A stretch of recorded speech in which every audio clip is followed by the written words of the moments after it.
بسم اللہ الرحمن الرحیم۔ السلام علیکم ورحمۃ اللہ وبرکاتہ۔ محترم ناظرین، آپ کے سامنے زندگی موت کی آزمائش سے پناہ کی ایک دعا پیش کر رہا ہوں۔ امید کے بغور سماعت فرمائیں اور اس کو پڑھنے کی کوشش کریں۔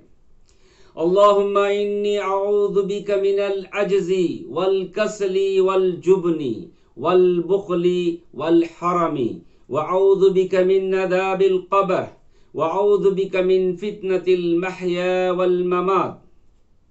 اس دعا کو امام بخاری رحمہ اللہ نے پیش کیا ہے۔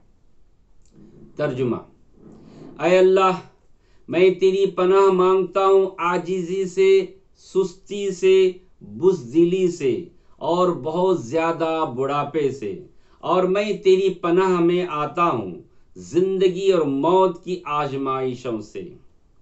یہ دعا بہت ہی مختصر ہے، لہذا مجھے اور آپ کو بار بار پڑھنے کی کوشش کرنی چاہیے۔ اللہ تعالی عمل کی توفیق عطا فرمائے، آمین یا رب العالمین۔ السلام علیکم ورحمۃ اللہ وبرکاتہ۔